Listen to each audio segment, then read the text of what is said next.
نحمده ونصلي على رسوله الكريم اما بعد فاعوذ بالله من الشيطان الرجيم بسم الله الرحمن الرحيم وما الحياة الدنيا الا متاع الغرور صدق الله العظيم۔ اللہ رب العزت کا فرمان ہے کہ دنیا صرف دھوکے کا گھر ہے۔ الدنیا دار من لا دار له ومال من لا مال له۔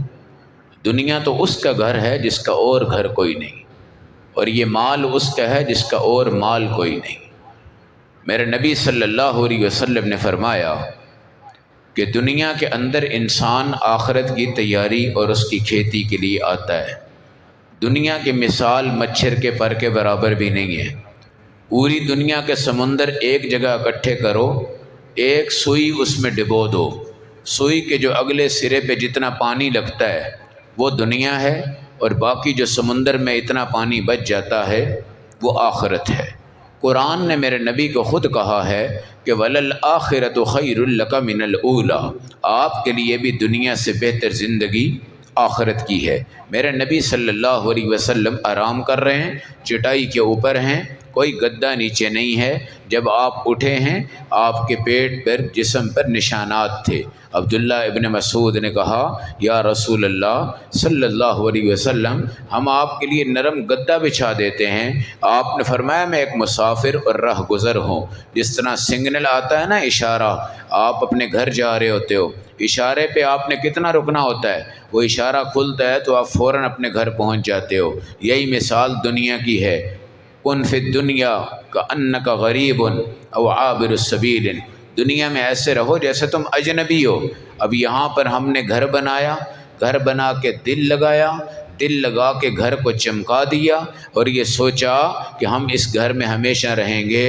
سب سے بڑا بے وقوف وہ ہے، بنتا تو انجینئر ہے مگر یہاں کی محبت کر کے اللہ کے ہاں جاہل بن جاتا ہے۔ بنتا تو ڈاکٹر ہے مگر 2 کنال کی کوٹھی کو اپنا مستقبل سمجھ کے بے وقوف بن جاتا ہے۔ بنتا تو بڑا جج ہے مگر کئی مربوں کا مالک ہو کر اپنے آپ کو دھوکے میں ڈالتا ہے۔ یہ بادشاہ دیکھو ذرا اس زمانے کے جو دنیا سے گئے ہیں جی۔ ایک ہماری بے نظیر تھی جو دنیا سے چلی گئی، تو کتنی بڑی انشورنس تھی ان کی، اور وہ یہاں پر ہی رہ گئی، ان کے ہاں کچھ بھی نہیں آیا۔ ایک آج کل وہ ہے جس نے دین پر، قرآن پر، طلباء پر، طالبات پر، مدارس پر، مساجد پر ظلم ڈھائے تھے، اور اس نے بڑے بڑے کیمیکل ڈال کر ہمارے بچوں کو شہید کیا تھا، اور جامعہ حفصہ کی صورت میں پوری دنیا میں اس نے تباہی پھیلا کے اسلام کے تشخص کو توڑا تھا۔ آج ایڈز کی بیماری میں تباہ و برباد ہو رہا ہے، اور دنیا میں اللہ نے اس کو عبرت بنایا ہے۔ میرے بھائیوں، اس دنیا میں کوئی بس نہیں سکا، کوئی بس نہیں سکا، کوئی رہ نہیں سکا، کوئی جم نہیں سکا۔ میرے نبی ایک دن تیمم کر رہے تھے مٹی سے، اور سامنے آپ کے پانی تھا۔ صحابہ نے کہا اللہ کے نبی، پانی کے ہوتے ہوئے تیمم تو آپ نے فرمایا جائز نہیں ہے، تو آپ تیمم فرما رہے ہیں۔ حضور نے فرمایا بات ٹھیک ہے، مگر وہ پانی جہاں ہے اس جگہ تک جانے میں مجھے کئی قدم اٹھانے پڑیں گے، ہو سکتا ہے اس سے پہلے میری موت آ جائے۔ تو میں یہ سمجھتا ہوں کہ میں مٹی سے اپنا تیمم پورا کر لوں اور اپنی پاکی حاصل کر لوں، تاکہ پانی تک پہنچنے سے پہلے میری موت آ جائے تو میں کیا ہو جاؤں بھائی، اللہ کے ہاں پاک سلسلے کے اندر داخل ہو کے چلا جاؤں۔ میرے نبی نے فرمایا کہ مٹکا ہوتا ہے نا، مٹکا پانی کا، اس کا پانی سارا پی لیا جائے تو نیچے کیا رہ جاتا ہے؟ تھوڑا سا کچرا۔ آپ نے فرمایا دنیا میں سارا پانی اوپر والا ختم ہو گیا ہے، نیچے کا کچرا باقی رہ گیا ہے۔ میرے نبی جب کائنات سے جانے لگے تو اپنی چہیتی اور لاڈلی اور پیاری اور سیدۃ النساء اور جنت کی عورتوں کے سردار پیاری بیٹی اماں فاطمہ کو بلا کے کان میں بات کہی تو حضرت فاطمہ رو پڑی۔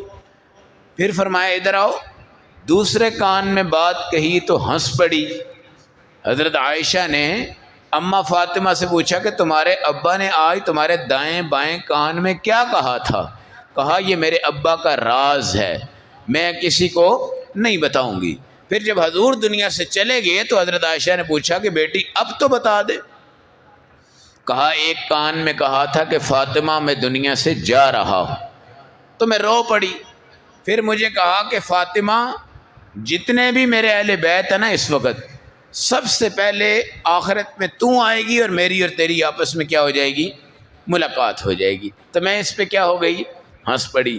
آج کل ہماری بیٹی اور بہن ہوتی نا، اور میں اس کو کہتا بیٹی میں جا رہا ہوں اور 6 مہینے بعد تو بھی آ جائے گی، وہ تو میرے پاؤں پڑ جاتی، کہتی ابا تو نے جانا ہے تو جا، تو پہاڑ میں میری موت کا تو کیوں اشارہ دے رہا ہے، میری موت کا کیوں اشارہ دے رہا ہے۔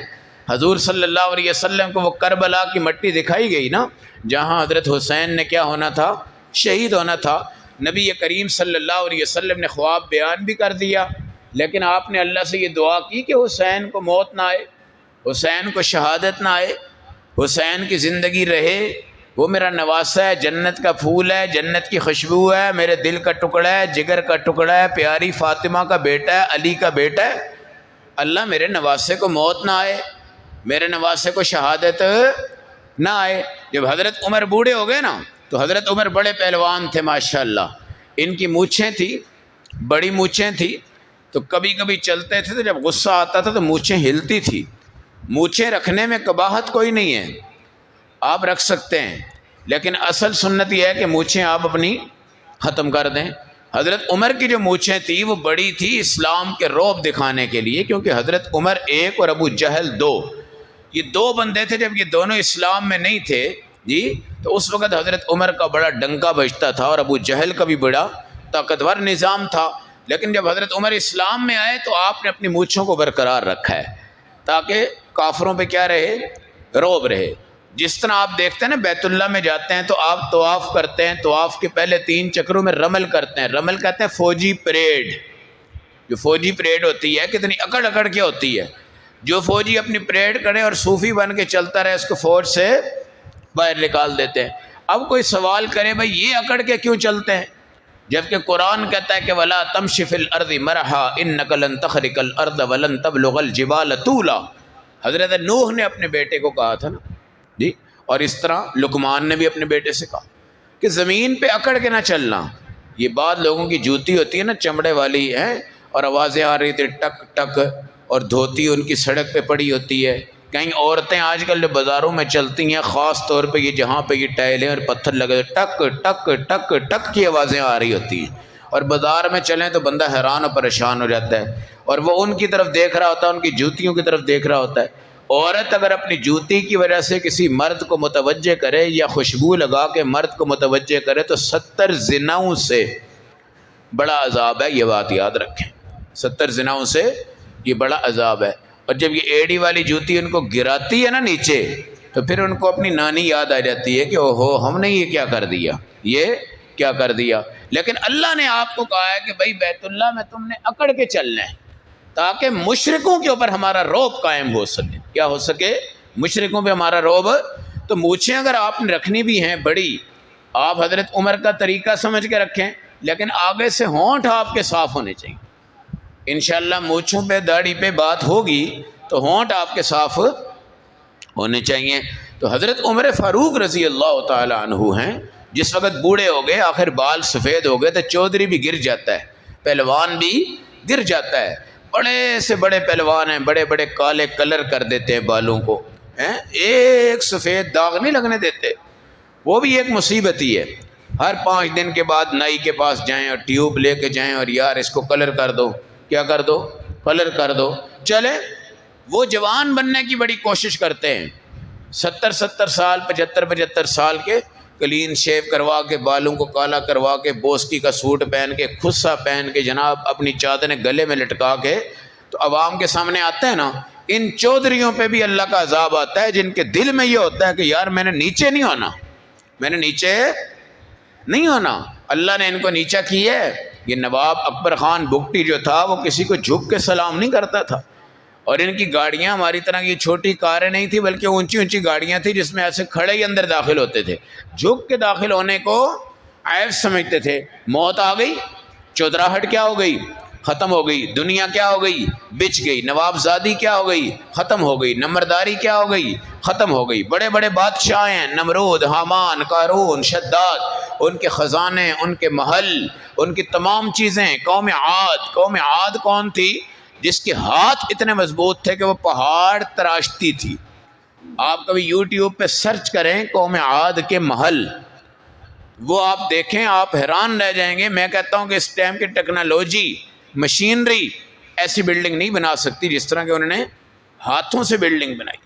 اور یہ جو کیل ہوتے ہیں لوہے کے، ان سے وہ اپنے پتھروں کو تراشتے تراشتے تراشتے، پتھر پھر اندر، پھر غار، پھر اندر، پھر اندر، پھر اندر، پتہ نہیں کیا کیا بنایا ہوا تھا. آج کل کے ہمارے بادشاہ انہوں نے بھی پتہ نہیں کہاں جا کر زمینوں پہ کھڈے کر کے بیسمنٹ بنائے ہوں گے، اور ان کی دولتیں ہوں گی، اور ان کے دماغ میں ہوگا میں نے وہاں چیزیں دبائی ہیں. یہ جو معدنیات نکلتے ہیں نا ہمارے ملک میں، جی کنز جو ہوتا ہے، خزانے جو ہوتے ہیں، جی سونے کی دیگ نکل آئی ہے، جی گھر میں سونے کی دیگ ہے جناب، اس کو جب ہاتھ لگاتے ہیں تو اس میں سانپ آ جاتا ہے. کیا آ جاتا ہے؟ سانپ آ جاتا ہے. میں نے کہا یہ وہی بدبخت لوگ تھے جنہوں نے خزانہ جمع کیا، 7.5 تولے پہ زکوٰۃ آتی ہے، انہوں نے دیگ تقسیم کی. تو بھائی قیامت کے دن گنجا سانپ ڈنگ مارے گا، گنجا سانپ ڈنگ مارے گا.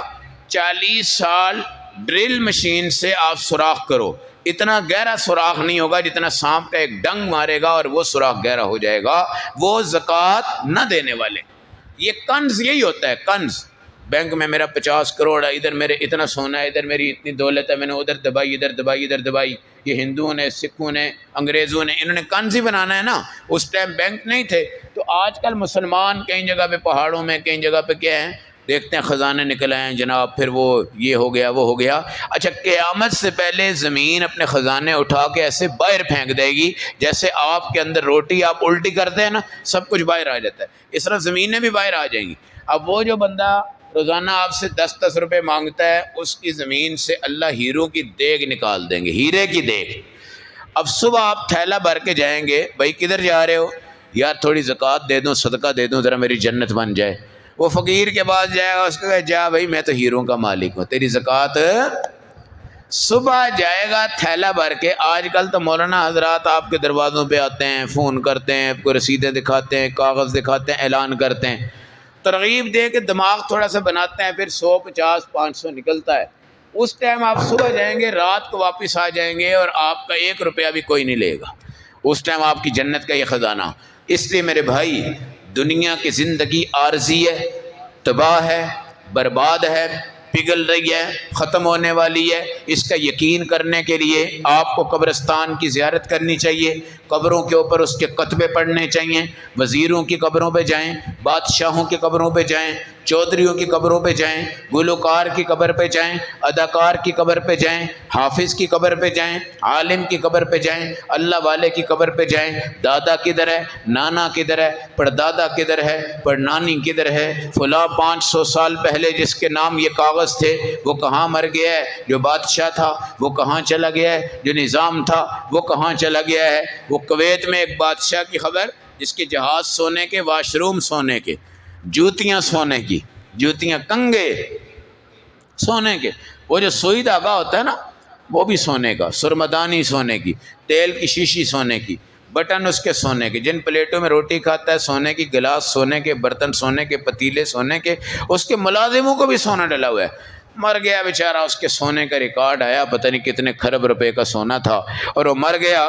لیکن عربوں میں یہ عادت بڑی اچھی ہے کہ وہ بیچارے مرتے ہیں، ان کو مرنے کا یقین بھی ہوتا ہے، اور ان کی قبر بڑی سادہ سی ہوتی ہے، بہت سادہ سی ہوتی ہے.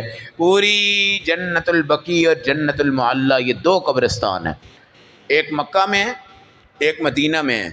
آپ کبھی زندگی میں جائیں نا تو ان قبروں کے حالات دیکھیں، جہاں حضرت عثمان ہیں، جہاں پہ حضرت صحابہ ہیں، 10,000 سے اوپر صحابہ ہیں جو مدینہ میں مدفون ہیں، اور باقی دنیا کے مختلف کونوں میں ہیں. اس طرح جنت المعلی ہے جہاں پہ حضرت خدیجہ بھی ہیں اور کئی صحابیات بھی ہیں. تو آپ ان کی قبروں کو دیکھیں کتنی سادہ ہیں. تو بھائی یہ قبرستان کا دیدار کیا کرو. یہ میانی صاحب قبرستان میں جاؤ آپ، تو یہاں پاکستان بننے سے پہلے کی قبریں موجود ہیں، اور بہت سے نظامات ادھر موجود ہیں. الحمدللہ یہ وہ حضرات تھے جنہوں نے یہ دیکھا کہ ہمارا گھر یہ نہیں ہے بھائی، ہمارا گھر کیا ہے؟ قبر ہے، ہمارا گھر آخرت ہے. تو رمضان المبارک اللہ سے جی لگانے کی جگہ ہے، دل لگانے کی جگہ ہے، پیار کرنے کی جگہ ہے، محبت کرنے کی جگہ ہے. اگر آپ کائنات پہ غور کریں تو آدم سے شروع ہوئی تھی، اور اگر اس پہ غور کریں تو ہمارے اوپر ہی اس نے ختم ہونا ہے. اور یہ انسان کے اتنے چرچے ہیں، ساری دنیا اس کے لیے، قرآن اس کے لیے، نماز اس کے لیے، روزہ اس کے لیے، حج اس کے لیے، قربانی اس کے لیے، جہاد اس کے لیے، صدقہ اس کے لیے، زکوٰۃ اس کے لیے، فطرانہ اس کے لیے، حقوق العباد اس کے لیے، راستوں میں کانٹا نہ بچھاؤ یہ بھی ادب اس کا ہے، اس کے لیے چشمے اتار دو یہ بھی ادب اس کا ہے، اس کے لیے نہریں بہا دو یہ بھی ادب اس کا ہے، اس کے لیے ڈیم بنا دو یہ بھی ادب اس کا ہے، اس کے لیے مسجدیں بنا دو یہ بھی ادب اس کا ہے، اس کے لیے مدرسے بنا دو یہ بھی ادب اس کا ہے، اس کے لیے ایسے کپڑے بنا دو، ایسی ٹوپی بنا دو، ایسی پگڑی بنا دو، ایسا امامہ پہنا دو، اس کے ٹخنے جو ہیں وہ ننگے رکھو، شلوار اس کے اوپر رکھو، اس کی نگاہیں نیچی کرو، اس کے کانوں میں گانا نہ بھیجنا، اس کے ناک میں گندگی نہ بھیجنا، اس کی آنکھوں سے گندگی کو نہ دکھانا، اس کے دل میں اللہ کے دین کو بٹھانا، یہ کلمہ، یہ نماز، یہ روزہ، یہ صبر، یہ شکر، یہ سحری، یہ افطاری، یہ سب بہاریں انسان انسان انسان انسان کی ہیں۔ اور پھر اگر ایمان پہ آتے ہو نا تو اللہ نے موت کے بعد بھی تمہاری رسپیکٹ اور عزت کی ہے۔ جب فون جاتا ہے نا فلاں آدمی فوت ہو گیا ہے، آنسو بھی گرتے ہیں، انا للہ و انا الیہ راجعون ہم پڑھتے ہیں، پھر کیا ہوتا ہے سارے آ جاتے ہیں جناب، اور وہاں بہترین ادب سے غسل، بہت پیارا کفن، اس پہ خوشبو، پھر اللہ والوں کو کہا کہ تم کھڑے ہو جاؤ، مولوی صاحب تم بھی کھڑے ہو جاؤ، اس کو سامنے رکھ کے اس کی نماز جنازہ پڑھو۔ حالانکہ نماز نہیں ہے یہ، رکوع نہیں ہے، سجدہ نہیں ہے، قرآن اس میں نہیں ہے، یہ نماز نہیں ہے، یہ دعا ہے، لیکن اللہ نے کہا نہیں بھائی، فوجیوں کو دیکھا نا اس وقت رخصت کرتے ہیں وہ مرنے والے کو، اللہ نے کہا نہیں اب بھی اس کی عزت کرو، پھر کندھوں پہ اٹھاؤ۔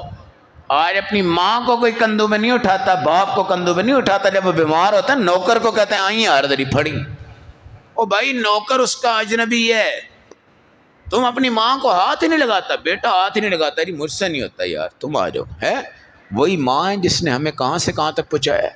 اچھا ماں کو کندھوں پہ نہیں اٹھاتا کوئی، باپ کو کندھوں پہ نہیں اٹھاتا، وہ بیمار ہو جاتے ہیں نا ان کا کمرہ بھی بالکل سائڈ پہ ہوتا ہے، لیکن اللہ نے کہا یہ مر گیا اب اس کو کندھوں پہ اٹھاؤ۔ پھر یہ کہا کہ بھائی اس میں سارے لوگ کندھا دیں، سارے لوگ اس کو کندھا دیں، الحمدللہ وہ بھی ہے۔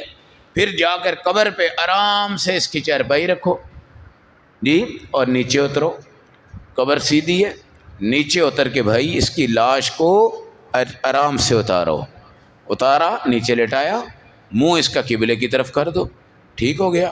اچھا پھر اٹھو بھائی، سلیب ڈال دو، مٹی ڈال دو، یہ قبر ہے، مٹی تک قبر ہے، مٹی ہماری سکی ماں کی طرح ہی ہے جی۔